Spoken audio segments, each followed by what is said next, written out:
Evening, everyone, and welcome to Balliol College for the latest in the series of development lectures.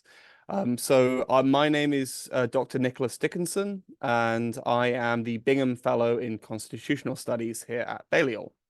It's my pleasure this evening to host another lecture. For those of you who've seen me host a lecture before, you may notice this is not my usual office. This is due to a small problem with the Wi-Fi, but I'm in a very appropriate room for our discussion tonight, because as you may see behind me, we have caricatures of various Balliol alumni, including some of their most politically famous. So on this side, we have Dennis Healy, and on this side, we had Ted Heath. It's appropriate then that I'm introducing Professor Jason Casellas. So Jason is the John G. Winant Professor of American Government visiting Balliol. His usual role, though, is as an associate professor of political science at the University of Houston. His specialism, as befits tonight's lecture, is American politics with a specific research and teaching interest on Latino politics, legislative politics, and also state and local government. He is the author most recently of Latino representation in state houses in Congress, and he is the recipient of numerous fellowships, including a Princeton Fellowship, an APSA Fellowship, the Ford Motor Company Fellowship, and the Samuel Du Bois Cook Fellowship from Duke University. Jason's work on the politics of Latino Americans is truly groundbreaking in terms of the depth and reach of its analysis. And as we know in the US election this year, this is a segment of the US electorate which may be truly pivotal in determining the course not only of the United States, but of much of the democratic world. Now, before I hand over to Jason, I will remind everyone that at the bottom of your screens tonight, you will see a Q&A box. You can contribute to this Q&A at any time through the lecture. Please don't wait until the end. You can write something at any time, and don't wait for Jason to finish. On that Q&A box, also, you can upvote any questions that you feel should be particularly answered. And I will do my best at the end of the lecture to put those questions to Jason so that he can answer them. So without further delay then, I will hand over to Jason, who will share some slides and begin the lecture. Thank you, Nick, for that kind introduction. I'm going to be sharing some slides here. Hopefully everyone can see them. There we go. Well, again, thank you, Nick, for that kind introduction. And I want to just thank Balliol College. It's been such a great pleasure being a visiting professor here at Balliol College this year. I've met some really fascinating people and had some excellent discussions and conversations. And I also like to thank the Rothermere American Institute, where I also have a presence here at Oxford University. It's been a really wonderful experience that I can't, that I'll never forget, and friendships that I'll forever treasure. Well, as Nick said, our discussion today, I'm going to talk a little bit about a new book that I'm working on. It's a short book, and I titled it Shifting Allegiances, the Election of Latino Republicans to Congress and State Legislatures. And as Nick mentioned, my first book was kind of more broadly on Latino representation in Congress. And, since then I've written a lot of journal articles, but I haven't written an academic book. And so I'm really excited about writing a new book. And this book is with one of my PhD students who's done a lot of the data collection. And so I'm going to show you a lot of slides tonight. There's a lot of data, so if you're a data person, you're going to love it. I'll try to walk you through some of that data and try to explain as best I can what I think is happening. And I think one of the reasons I've decided to work on this project is because there's been a lot of changes in Latino politics and Latino representation since I first wrote my book. My first book was 2011, so it's been quite some time. So there is really a need for a new analysis given the explosive growth in the Latino population. And in particular, one of the things I noticed when I was doing research for my first book was that there were many Latino Republicans elected from districts that were not traditionally Latino. And at the time, there were very few. nationwide, probably less than 30 or so. And that includes state legislatures and Congress. But today, as I'll show you with the data, there's been a lot of growth, and I want to try to help explain that. Because one of the things that I find interesting is by zeroing in on this election of Latino Republicans to state legislatures, we can get a sense of sort of the extent to which this shift that we see in voting for Republicans among Latinos. To put it in perspective, and I'll show you some data in a second, between 2016 and 2020, there was like an 8 percentage point shift from Hillary Clinton to Trump. And so there's an 8 percentage point shift in the Latino vote for Trump. Even though Trump lost the 2020 election, he did improve his numbers among Latinos. And so that's been the subject of a lot of attention. But what I'm interested in here is sort of how does that sort of translate into state legislative and congressional seats, and especially state legislatures, because this is where a lot of policy is being made in the United States. It's really, as some say, is where all the action is, and it's largely because of dysfunction, at the national level, with Congress being, of course, in many ways dysfunctional. And so one of the arguments that I'm going to make is that the election of Latino Republicans is much more complex and multifaceted than many pundits acknowledge. In the past, when we're discussing this phenomenon, mostly people would say, okay, well, those are just the Cubans from South Florida, right? Those are the Republicans, and we don't really need to explain beyond that, right? That's all there is to explain. And while it's certainly true that Cubans are very likely to be represented in this group, that's changing rather dramatically. And the data that I'll show you will help, I think, bring that to light. So, well, first, let me kind of just give a broad overview. I know that there's an international audience here, and so I want to just to give you a sense of the United States and kind of where Latino population is heavily concentrated. And as this map shows, right, Texas, New Mexico, Arizona, California, 30% or more of the population in those states is Latino. In New Mexico, it's just above 50% now, so it's a majority Latino state. Texas, it's about 40%. Texas is already a majority minority state if you combine African Americans and Asian Americans, and same with California, it's a majority minority state. And then Florida is between 25 and 30, and that's another state that's growing. And of course, the Southwest was originally part of Mexico up until 1848. And so that area where you see the darkest, the Southwest of the United States, there are people living there who are Latino, like in Texas, we'll call them Tejanos, who've lived in that area for generations. And so they're not immigrants or, they've always been American citizens, and they may be sort of multi-generational, Americans, so to speak. And so this, I think, just gives you a sense of where the concentration of Latinos are in general. But when I show you some of the more recent data on where Latino Republicans are being elected, it's pretty much everywhere.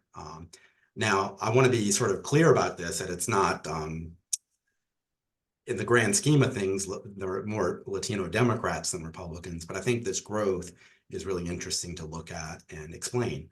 So what are the kind of national numbers? Well, Latinos account for about 19.5% or 20% of the US population. As I said before, some states are much more heavily concentrated, like the ones I showed you, but it's one of the populations that's growing at a fast rate. And it's not just because of immigration, but it's also because of other factors as well. It's a very politically diverse group, culturally diverse as well, racially diverse. It's not a monolithic group, and that's important to note, and that'll help, I think, explain some of the findings that I'll show you tonight. And in 2020, as I mentioned before, we saw growth in Latinos voting Republican. So there was that 8 percentage point shift I mentioned. The Republican National Committee, which is responsible for electing Republicans nationwide, has opened Hispanic community centers in 19 states in 2022. So there is sort of an effort that, this involves sort of spending a lot of money in trying to appeal to the Latino vote and Latino community. They've since closed some of these, so it kind of remains to be seen, how committed they are to this. But nevertheless, this is something that we saw in 2022. The little graph at the side just shows you in general the number of Latinos elected to office in the last 20 years or so. And what you can see, there's been a dramatic growth, right, from 4,000 in 2001 to about 7,000 in 2021. And this, of course, includes all offices, right, not just legislative or congressional offices. But along with this population growth, we're seeing more and more, I think, growth into these legislative seats. So there's been a lot of work kind of trying to explain why Latinos are voting Republican. I'm just going to briefly give you an overview. It's not what this book is about or the paper is about specifically, but there is kind of the role of religion and religiosity, kind of the anti-socialism rhetoric among Republicans, especially appealing to Cuban and Venezuelan exiles, and of course the whole Trump factor, to the extent to which Trump has this kind of unique appeal, and his populist appeal appeals to a certain segment of the population. But we can come back to that later if you want to talk a little bit more about it. I mean, if we look at just how Latinos have voted in the past, I think it's important just to lay this out so you kind of understand the context, right? Generally, Latinos, for the most part, have voted for Democrats for president and the House of Representatives for congressional races. So if you go back to 2012, like Obama did quite well in his reelection, right, with 71% of the Latino vote. And then by 2014, this is the midterm election, right? So it's not a presidential that year. There was a little bit of a dip, right? And that was to be expected because it was a midterm election. And in midterm elections, usually the party opposite the president will gain. And so Latinos kind of went a little bit more for Republicans that year. But then it reverted back in 2016 during the Trump Hillary Clinton race, right? But even that year, it was about 29% of Latinos voting for Trump, right? The midterm in 2018, there was not much change. And then in 2020, we saw this 3 or 4% increase. And then the 2022 midterms, right, you see this narrowing, right, with Latinos going 39% for the Republicans in the midterm election. And so that's what's drawn a lot of attention, right, in the media, trying to explain, whether 2022 is a sign of increasing growth, or will go higher than 39, or will it come back down to the 30s, 31, 32, as we've seen historically. And again, I'll come back and we can kind of speculate about some of this, but this is an interesting graph that was in the Financial Times several weeks ago, and it got a lot of attention, mainly because of these arrows. So if you look at non-white, non-college voters, how they continue to trend away from Democrats, and this is based on surveys, right?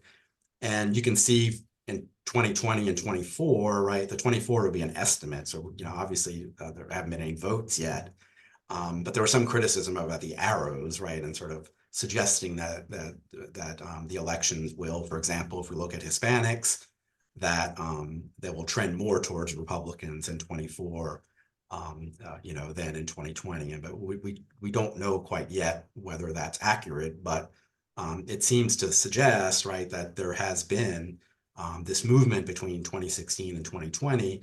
And although this chart doesn't show 2022, the midterm elections, there is some evidence to suggest that there was a continuous movement, that it wasn't a blip in 2020. And so 2024 will kind of show us, right, what's really happening. But I think the main point to notice here is that there's been a general movement away from Democrats among non-white, non-college voters. And when we look at Latinos or Hispanics, you have a higher proportion than whites that are not college educated. That's changing slowly, but that's something that's happening, and more likely to be working class or lower income. I'm going to skip this one because this just shows that Republicans overperformed expectations in 2022. But if we look at Congress then, in terms of racial and ethnic diversity in Congress, so I've shown you sort of aggregate voting trends now.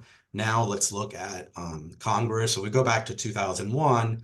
The bottom there, you see Blacks have been from 36 to about 60 in the last Congress, Blacks in the US Congress. And with Latinos, it was from 19 and now it's about 54. So there's been this kind of steady increase. And one of the things that's explaining this steady increase is obviously population growth, but also the creation of majority-minority districts, which has been controversial in many ways, but that's something that that's been discussed rather frequently. This is the most recent Congress, and here you can just see the partisan breakdown. And again, I think one of the things to keep in mind, right, is that if you look at Latinos, which are the red there, you have more Latino Democrats in Congress than Latino Republicans. But nevertheless, there are more Latino Republicans today than there used to be. So there's been this steady growth, as I'll show you in a minute.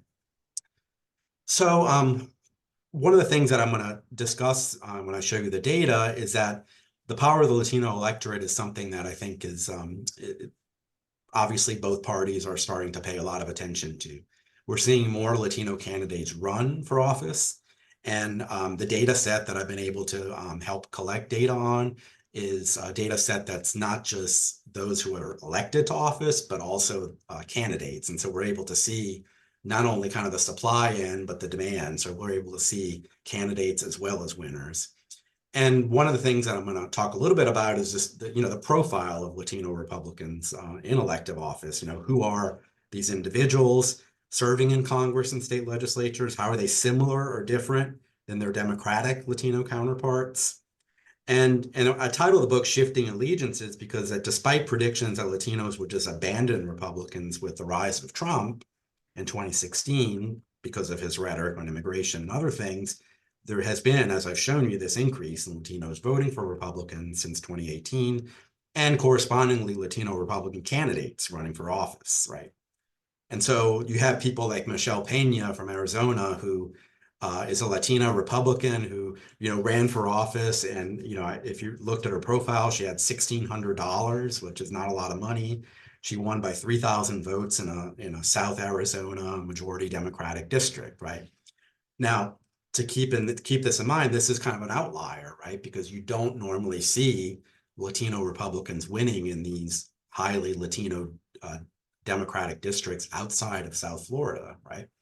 And so this is just one of many that I'm going to feature in the book, kind of showing that there is this shift, right? This is in the past, you didn't have candidates even bothering to run because these were very Democratic districts. And now you're seeing some more Latinos in particular run for office rather, and win. And so the data set I have on all the candidates and winners goes back to 2018. And since that time, these candidates are better distributed across the US. They're from many different national origin groups, as I'll show you. And increasingly, and this is kind of an interesting thing that I'll talk a little bit about, increasingly women.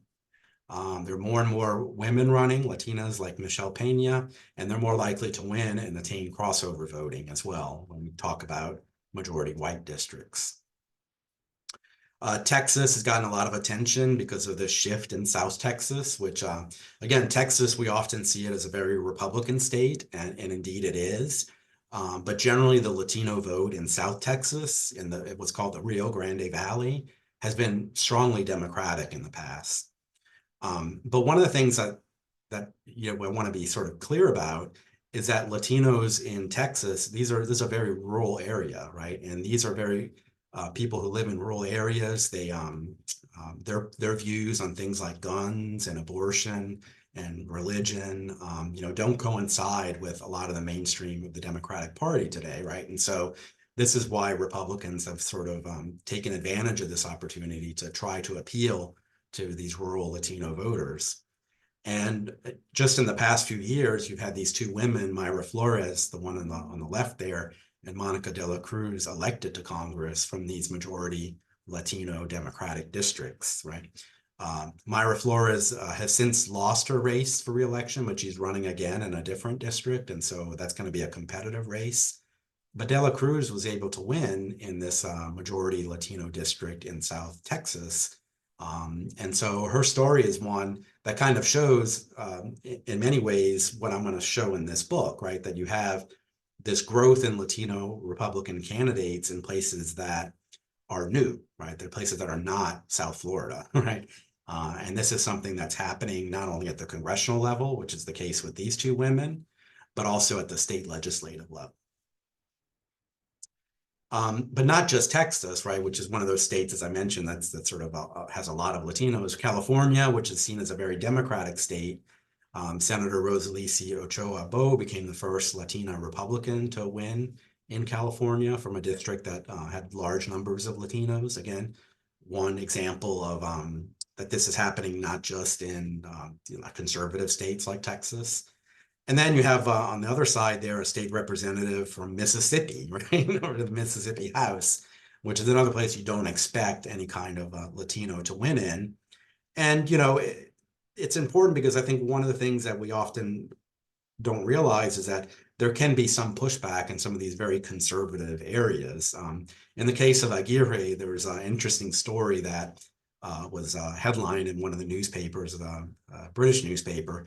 So, white Mississippi sheriff sends a text message to a white lawmaker saying this Hispanic politician, the one I just profiled, Aguirre, was, quote, worse than a black person, unquote. And so the text, I have a picture there of the text message.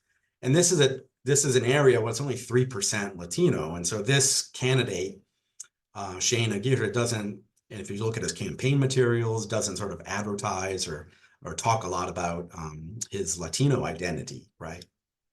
And I'll get back to this a little bit later as I discuss in more detail about campaign strategies and how they really vary according to district, which I think is another interesting finding.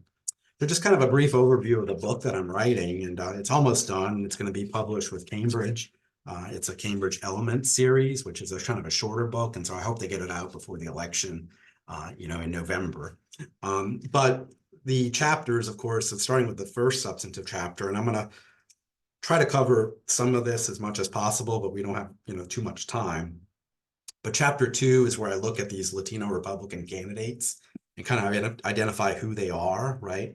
And kind of look in the fact that in the past, they used to be mainly from Florida and Cuban and male, but this has changed, as I show with this chapter, that over recent political and campaign cycles, the geographic distribution has changed and become much broader. And in terms of the types of candidates who see the most success, I'm going to show you some graphs that I'll show you predictions of who's most likely to win. Chapter 3, and then I look at Latino Republican ideology. And this is interesting because I look at predictive models to kind of explore the factors determining which Latino Republicans are successful and whether there are regional differences in who runs and who wins. And so there, what I look at is we have measures on legislator ideology and district ideology.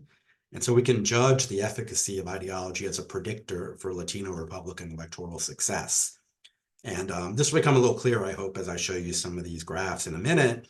But one of the things that we find, just to kind of get you thinking about some of the findings right away, is that Latinas, women in particular, exhibit much higher levels of conservatism when compared to other groups. And so what we're finding here is that there's also higher levels of ideological extremity in districts that have low proportions of Latinos. So these are the Latino Republicans elected to the majority white districts. They're very conservative. The ones elected to these majority Latino districts are not so conservative. They're still conservative, to be clear, but not as conservative. And I'll try to give some reasons as to why I think that's the case. And then the last chapter, which is kind of an interesting one, because one of the things I've always thought was interesting is to look at outliers, right? Look at situations in which things don't make a lot of sense. And so I explain the outliers. These Latino Republicans, not in majority white districts, that's a typo, actually. I'm looking at the Latino Republicans in majority Latino districts that are not from South Florida, because there you expect it, right? But in these other places, you don't expect it. And then I conclude. So let me just talk a little bit about the data. There's a cooperative data set that I'm involved with. And so what we do is we code candidates to all state legislative seats and winners by race and ethnicity. So we know who's Latino and who isn't. And when we say Latino, these are people from Latin America, right? I mean, so any Mexico, El Salvador, Cuba, Puerto Rico, and so on. But what we do is we did further coding of the data set, because the data set only tells us if someone's Latino or not. But what I'm interested in is if someone's Cuban or Mexican or Puerto Rican, because I want to see if there are any kind of patterns that are developing here that go beyond just the umbrella category of Latino. And we've also added US congressional candidates, and we've done that separately. So that's kind of our own data collection. And so our analysis will focus on this change in the candidate pool from 2018 to 2022 and this ethnic distribution. and whether these changes are affecting outcomes. Okay, so now I'm going to get into the data, right? And I want to kind of show you this because I want you to get a sense of what sort of, when we talk about Latino Republican candidates, right? Kind of what percentage of all Republican candidates are Latino? You're probably asking that question in your mind right now. And if you look at 2018, it was only 2%, and in 2020, it was only 4.82%. So again, it's important to be clear, right, that it's a small percentage of Republican candidates.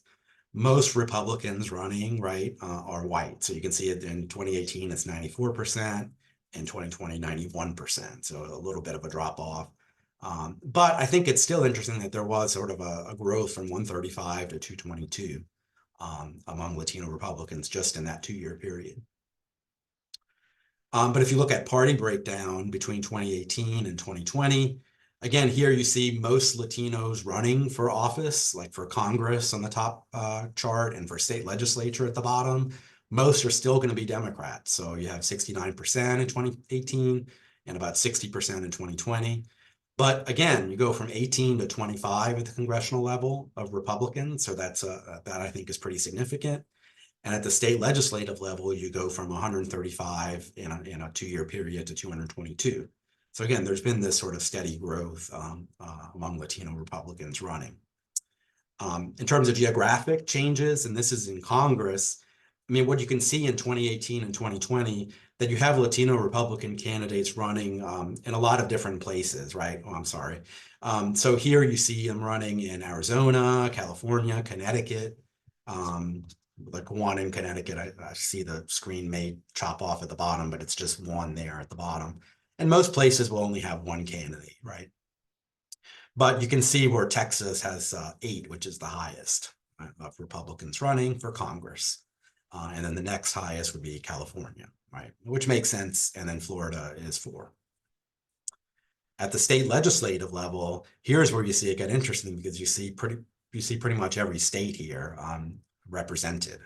And 2018 is the blue chart, 2020 are the kind of orange. And what you can see, there's been a growth, right, in Republican candidates like in Florida, the significant uptick there, New Mexico, a significant uptick, Texas, a significant uptick. But you see Latino Republicans running everywhere pretty much, even if it's just a few, like even Alaska has some. So again, that suggests, right, that Latino Republicans are being recruited and running all across the country, not just in the traditional states that we anticipate or expect. In terms of gender breakdowns, I think it's important to look at that as well. At the congressional level, from 2018 to 2020, we saw 3 Latino Republicans run for Congress in 2018 and 10 in 2020. So that's a significant growth. Males stayed the same at 15. But even at the state legislative level, you also see some growth there too, right? From women going from 31 to 82 running for office. And so this is interesting because we're seeing more and more Latino Republicans run. And I think there's a good reason for that. In the past, there's been a lot of research that shows that Latinas do much better and they're much more likely to win than the Latino men, right? And so they're much more likely to appeal to voters of all races, right? And there's some books that kind of try to explain why. And there are a lot of interesting reasons that we can talk a little bit about if you like in the Q&A. But here you get the gender breakdown. And if you look at female would be the kind of the teal color, and then orange would be male. But like Texas, we see this growth. I've already shown you a few of the women running in Texas. And then California, it used to be a place where more women would run in general. And that's true among Democrats, but they've had more men run as Republicans there. But you see sort of, there's usually at least one candidate in Georgia, Indiana, New Mexico, and other places. At the state legislative level, again, you're going to see more states represented here because you have more Latino Republicans running everywhere. But I just want to point you, Florida, you see this sort of, it's majority male, but you see more women running. And then also in places like New Mexico, a long tradition of women. There was a Latino Republican governor there a few years ago. And then Texas has always been a state that, again, the growth in Latino Republicans running is a very recent thing. It's been mostly very male in terms of the legislature. Doesn't have as much women representation as other states. And then you may be asking, so what about national origin, right? Because I've already mentioned, like, are these all Cubans running? And one of the things that's interesting, it's an interesting finding in and of itself, is that most of the Latino Republicans running for state legislative seats in 2020 were Mexican origin. So 74 were Mexican origin, and then 46 were Cuban. And I certainly anticipated that it would be, I thought it would be much higher, that Cubans would be the most, right? But that's changing. And I think that says a lot about sort of what's, the larger changes happening in electoral politics in the US. And also interesting was Puerto Ricans at 33.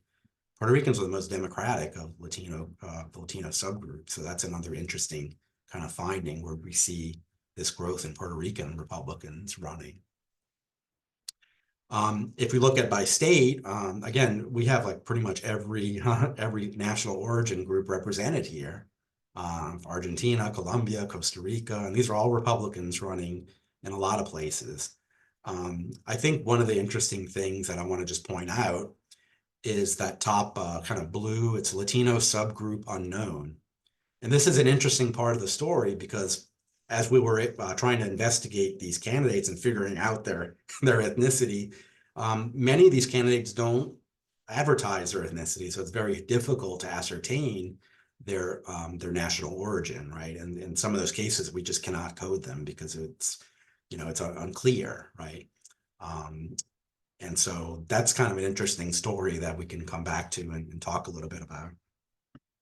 Well, some of the hypotheses that I test in this first part of the book are, despite the growth of these non-Cuban Latino Republicans running, we still believe that Cuban Republicans are more likely to win their races. And there are a lot of reasons for that. I go more into it in the manuscript.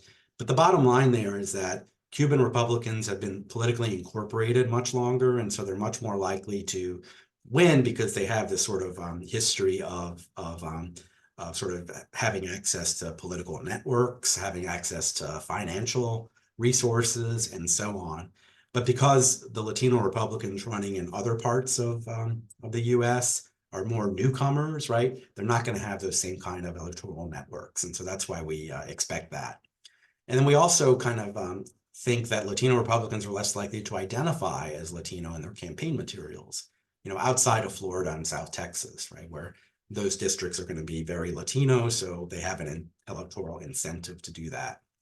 And then I've kind of alluded to this, but that the women, Latino Republicans, are more likely to win when they run than the men. And that's evidence that in general, Latinas do much better, Democrats and Republicans, when they're running for office. And so if we just look at the election outcomes, in terms of Latino Republican candidates, right, most of them lose, right? Because, we're going to have a lot of candidates in our data set, so not everyone can win. So 73% of our candidates lost and 27% or so won. But in the gender breakdown, what we find here is that, and this kind of goes in with what I just said, but 8.5% of Latino Republican candidates win and 18% of men win, right? And so what we were seeing is, again, I think one of the things that we find that's interesting about all this is that we're looking at aggregate outcomes, right? Aggregate. And when I mentioned Latinos were more likely to win, that includes Democrats and Republicans. So this is just showing Republicans. So do these changes translate to wins? And so if we look at all these different states at the state legislative level, again, most candidates, the blue, are going to lose, but there's also many that win. And if you look at Florida, right, you're going to have more wins versus, in terms of comparing to other states, right? And that reflects the Cuban hypothesis I just mentioned, right? That in Florida, Cuban Republicans are more likely to win because they have these sort of political pre-existing networks and so on. And so that's kind of the gist of that. And so Latino Republican candidates are winning at a higher rate in states with low Latino populations. And kind of we're trying to figure out why that's happening.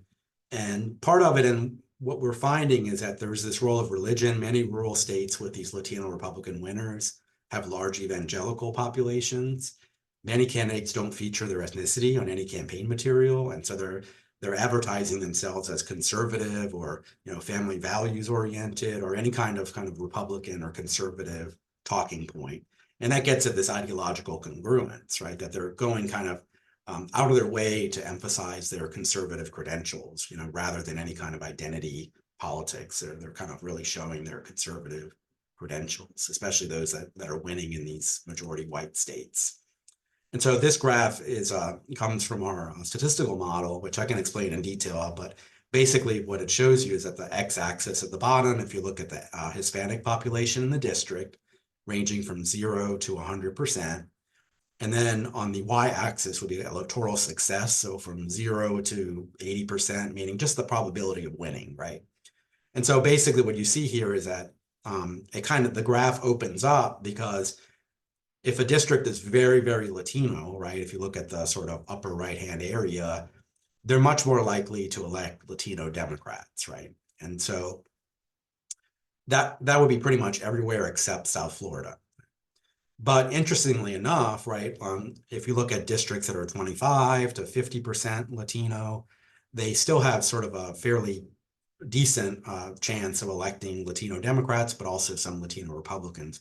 Districts with very, very low Hispanic populations, Republicans actually do a little bit better, right, than Democrats. Again, that makes a lot of sense given what I mentioned earlier about the makeup of both parties, right? The racial and ethnic makeup, that is. If we look at national origin, right, as I told you before, there are more Mexican Republicans running, but still, but many Mexican origins also win, right? And I think it's important to keep in perspective, overall, the Latino population in the US, it's about 2/3 Mexican origin. So it's the vast majority, right? And so that's why you see such a higher number there. But obviously the next highest number is Cubans in terms of Republicans, but not in terms of overall population. And Puerto Ricans as well would be kind of the third largest in general. And so when I mentioned earlier, thinking about sort of how then once they get into office, once they get into the state legislature, how do they vote? How do these Latino Republicans vote? Are they more conservative or less conservative? And what we think is that Latino Republicans will be more conservative on average than non-Latino Republican legislators. And I think I kind of explained this a little bit, but the basic theory there is that they have to go out of their way to prove their conservatism, right?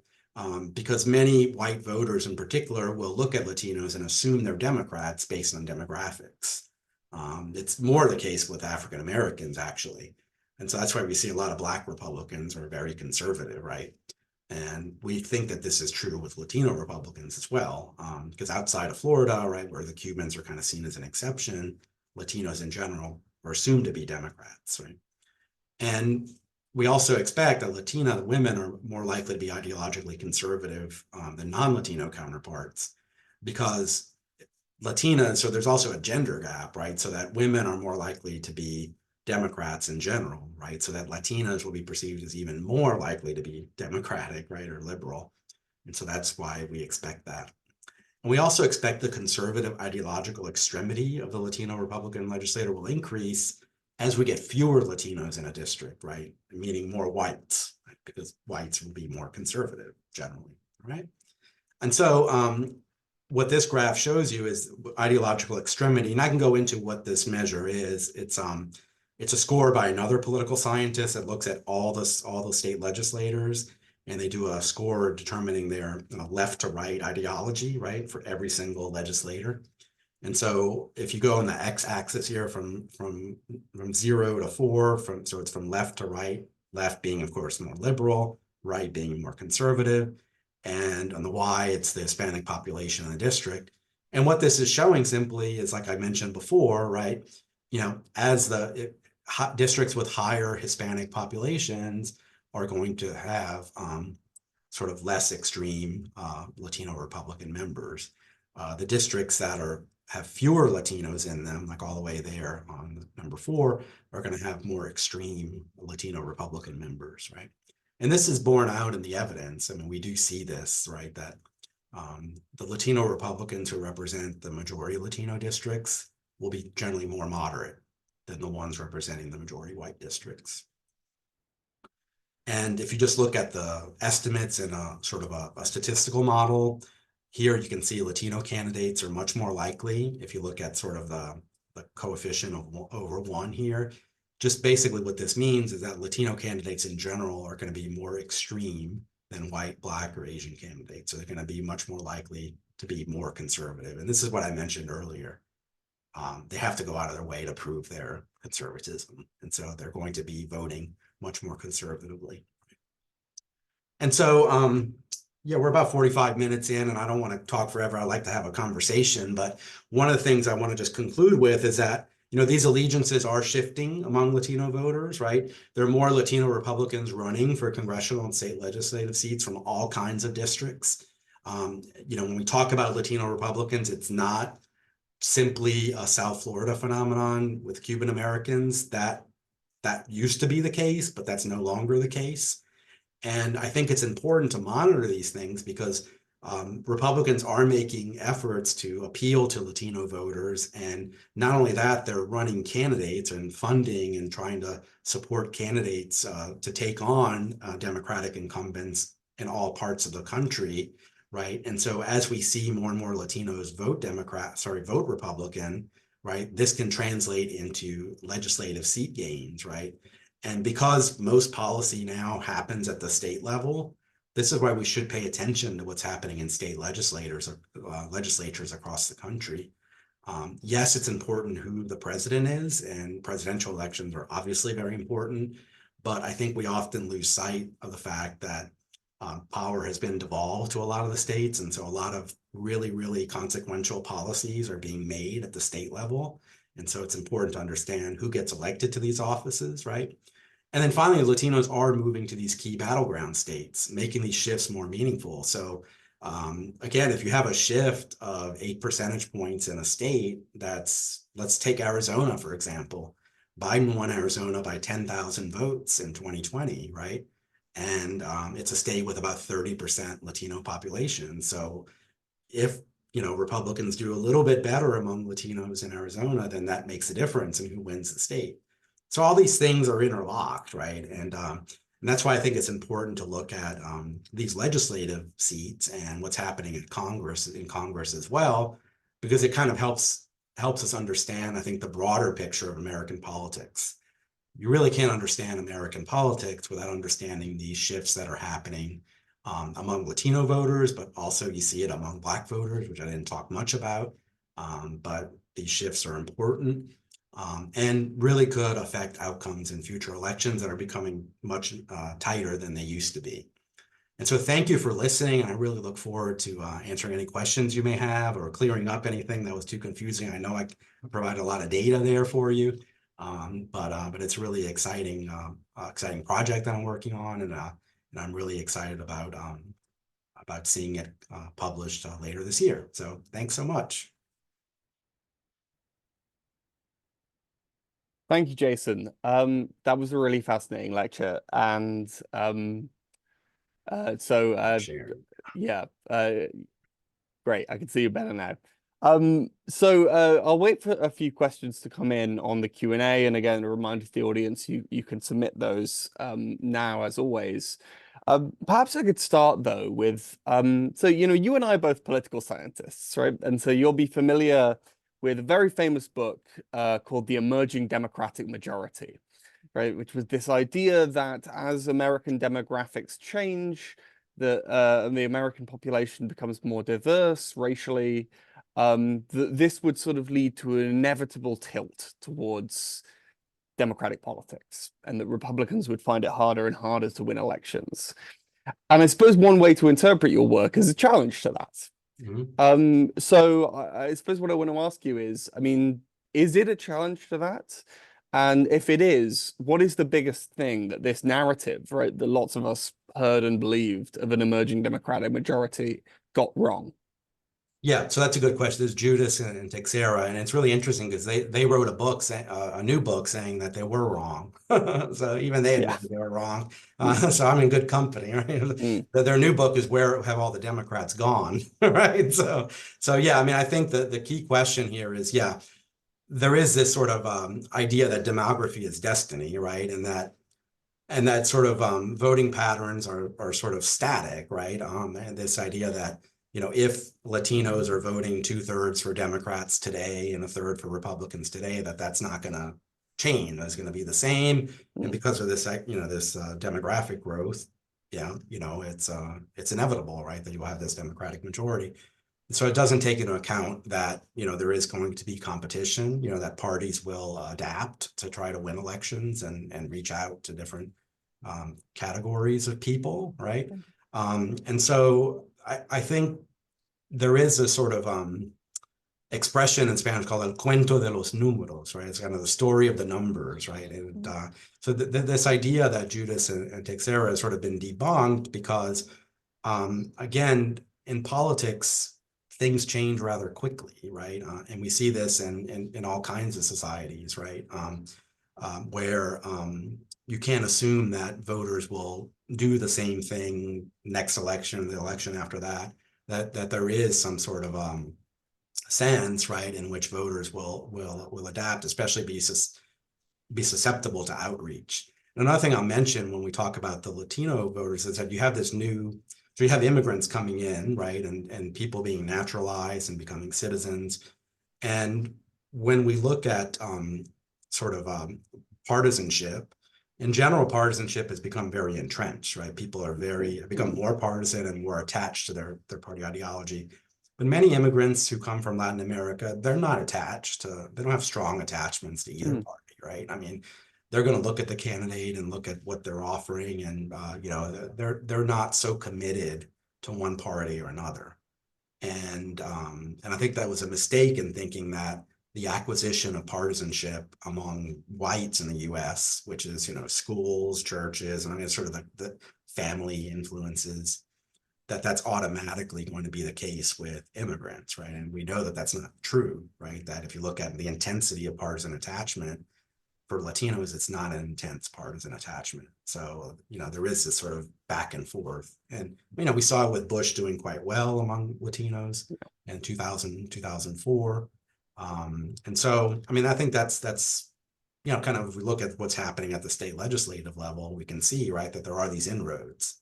Um, on the one hand, we can sort of ignore them. I mean, there's maybe some Democrats are just ignoring them or trying not to see them or something. But I mean, part of what I'm trying to show is that this is happening, right? And it's important to understand as a political scientist.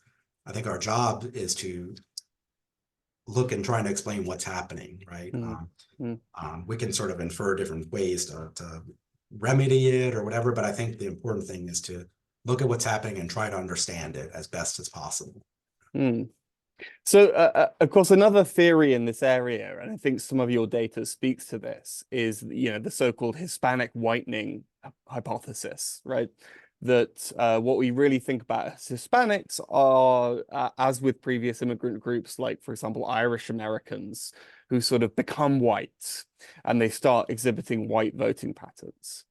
Um, to what extent, I mean, is that really what we're seeing here, right? I mean, this is again a controversial idea, but Yeah. do you think your data speaks to that, or is there something more complex going Yeah, I on? mean, I think the data will show that in many ways, like what I kind of alluded to in the talk, where you have so many of these candidates, it's very difficult to identify them as Latino, right? Hmm. And I think that's sort of evidence of, or suggestive evidence of the fact that there is this whitening, right?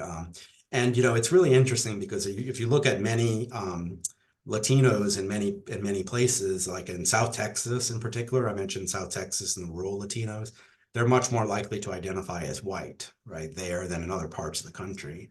And lo and behold, they're also more likely to vote Republican, or at least, showing that trend, right? Yeah.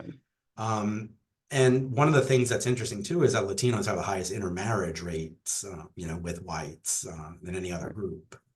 And so as you see more and more intermarriage, right, children who may have Latina mother and a white father, they have a choice to identify as Latino or not, right? Because their surnames may not indicate that. And likewise, their sort of skin tones or whatever. And that's why I mentioned with Latinos come in all kinds of different, races and ethnicities. And this is going to increasingly be the case, I think, with Latinos as we see more and more intermarriage, right? And so as you mentioned, right, will Latinos be like the Irish or Italians who initially were kind of seen as other, right? They were seen as minorities, quote unquote, right? But I think what we're seeing is that many Latinos are not identifying as minority per se, right? That they're sort of, as we say it crudely, right, becoming quote unquote white, right? And so I think that's going to, change about how they think politically. Yeah, I mean, but perhaps, I mean, if I can push this even to a slightly more controversial area. So there's something I don't think your data directly speaks to. But I mean, you mentioned you didn't really mention Black demographics in the US. Right. And of course, among activists, people will say, that one of the things is there is a degree of anti-Blackness in the Hispanic population. That, as you assimilate to whiteness, Hispanics will also sort of the thing that will get played up is that anti-Blackness. And I wonder, do you have any reflection on that? I mean, does your data speak at all to that, or do you think Yeah, that I mean, that's not so much my data. I factor? think this was an issue back in 2008. I remember when Barack Obama was running for president against Hillary Clinton, and there was this sort of sense in which some people were arguing that Latinos wouldn't end up voting for Obama because of race, and it didn't happen, right? I mean, so most Latinos did vote for Obama. So, I mean, I wouldn't put too much stock in that. But at the same time, right? I mean, it's clear that identifying as Black or African American, is something that you don't see. Well, let me back up. A lot of the data will show that Latinos identify more with whites than with Blacks, and I think that answers kind of what the point you're trying to make, right? That there's less of a sense of a linked fate, I think, with Blacks in terms of kind of sharing struggles. There is at the elite level, right? And so I think if you look at the Congressional Black Caucus and the Congressional Latino Caucus or Hispanic Caucus, that there is cooperation, I think, at that level. But at the grassroots level, I don't really see it too much. I mean, there may be instances of this happening in some places, so I don't want to, rule it out entirely, but it's not something that I observe really too much. Yeah. Thank you. Yeah. So I suppose if we have any questions, please do send them in. Just finally, though, I mean, one thing I wanted to ask you about is you make this really interesting point on gender and the Hispanic community, because of course we know that in general, women tend to be more left-wing, right, more liberal. And this isn't just limited to the US. We see a huge gender gap in UK politics right now. But I think you noted that it's still the opposite in the Hispanic community, which actually is a much more traditional pattern. So, for the first few decades of British politics, women tended to be more conservative than men. And it was to do with a compound of factors, including higher religiosity and higher social conservatism. So, I mean, what's driving that? I mean, why don't we see the sort of same gender pattern among the Hispanic community? Yeah, and I think it's clear. The rest of America? I think we want to be careful about sort of looking at sort of overall aggregate voting patterns, and sort of these are candidates, right, at the elite level. So there's a difference there. But let me kind of say a little bit more about that, because I think there are a lot of differences with Latinas, especially by age. This is a big one. Right. Older Latinas are much more conservative, right, and tend also to be more religious. And also and by marital status. And we know that this is true in general, but I think this is especially true with Latinas, that married Latinas are much more conservative than single. And so there is a difference, and we kind of see this in some races, like in the De La Cruz race I mentioned.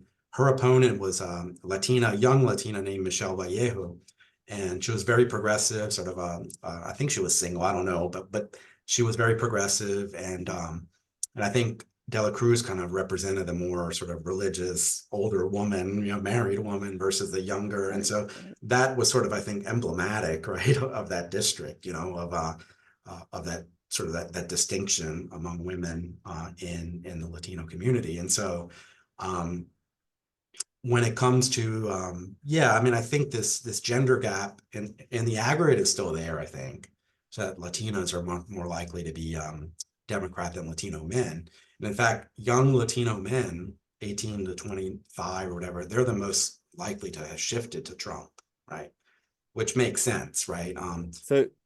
As you mentioned Trump, we've just got two questions Yeah. on something that I should probably have brought up before. So both Brian Lewis and Alan Kay bring up this point about Trump. Yeah. And so Brian Lewis says, fascinating talk. What is the Trump effect? Why does he have an appeal to Latinos? And when he's gone, will support for Republicans, Latinos fall? And Alan Kay says, is the increase in Latino Republican voters because of Trump or despite Trump? And does this sort of indicate some polarization? So I wonder if you could quickly address this. Yeah, no, those are excellent questions. Yeah. So the first one, it started happening before Trump, and it's continuing to happen despite Trump. So there's a good paper coming out in the American Political Science Review. It's a short paper that really does a great job of demonstrating that. And they look at 2022 data, because that was the big question, right? Did this shift towards, was it a Trump factor, or is it a shift towards Republicans more generally? That's why it's important to look at all these different races too, because you have congressional races will indicate that they're not voting for Trump, they're voting for the congressional candidate. So we do see this sort of movement that's happening, in spite of or despite, I don't know how to put that. And, I think another thing is, the Trump appeal. I mean, people think that many Latinos are voting for Trump despite his views on some of these issues. In many ways, it's because of his views, right? That there is a significant portion of Latinos who agree with him on immigration and things like that. There's so many, as I mentioned before, who are not proximate to the immigrant experience. So for them, it's, they don't see it as a racist kind of thing as many other Latinos, or actually most Latinos would see it. And it's hard for many sort of in our circles to understand, right? But it's about 30%, right, of Latinos, so it's not an insignificant number of people, right? And so I think that there was this sense in which, again, the same kind of narratives you hear in general about Trump's appeal, about being sort of not being a politician and being sort of, kind of representing this working class. And again, this is what I think we're seeing. It's one of those graphs I showed you, this movement towards Republicans from working class voters. And, Democrats have to realize that they need to kind of reappeal to the working class, right? Because there has been this erosion among whites, blacks, Latinos, right? And so I think it's this larger issue. And because there are more Latinos who are working class, you're going to see this movement, right? So I think that's what we see. Yeah, that's a great question. That's really interesting. So we have another question now from Anna Pakas. I very much apologize for mispronouncing your name, but this is a very interesting question. So she says, thanks for a very interesting talk. Did your research look at whether Latino candidates are more likely to be first, second, or third generation immigrants, acknowledging that some Latinos are not recent immigrants at all? Yeah, that's a great question. I don't think the data set codes for that. I don't know if we'll have time to go back and look at it, because that'll be difficult to get quality data on, because it's hard enough, like I mentioned before, to even identify some people as Latino in the first place, or to get their national origin, right? And so generational status would be very difficult to get candidates. Do you have I know this is a terrible question to ask a quantitative political scientist, but what's your sense of that question? My sense is that these are going to be people who are, I mean, again, you look at Mayra Flores, I'm just thinking of the examples of people, and she was, born in Mexico and was undocumented and became a citizen. Right. But I don't think that's the norm. I think most will be second generation or beyond. Hmm. Hmm. Yeah, that's my sense of the data, but I don't have with candidates. It's very difficult. I mean, maybe Right. we can do it with those who've already won. Those who are already in office, right? Mm. And so maybe that could give us a hint Yeah. about what's happening. But I suspect, based on kind of what I know about all this, is that like the Mayra Flores example, that would be an exception, right? That, Mexican-born immigrant woman becoming a Republican, and Right. it's just kind of it's Mm. surreal, yeah. Yeah. Okay, wonderful. So, I mean, I can and have continued to drill you on this for hours. So, we know we've talked about this over dinner. I don't think we have any more questions coming in. So I will let you get on with your day. It just remains for me to say that the next big Balliol event is the Omar Afsar lecture on the 7th of May. So this is in our brand new auditorium, which has been completely redone. Know some people in the audience may even have contributed to this. This is on the future of education by Arathi Shriprakanesh. So this is going to be in person. So please do, if you're anywhere around Oxford, sign up to this and come along. So it only remains for me to thank Jason so much for giving this lecture. I found this really interesting. And I think that many of us are going to be thinking of this again when we see the results coming in later this year in 2024. So thank you everyone for joining us, and I hope to see you all again, either at another online lecture or in person at the Omar Afsar lecture. So thank you everyone. Thank you, everyone.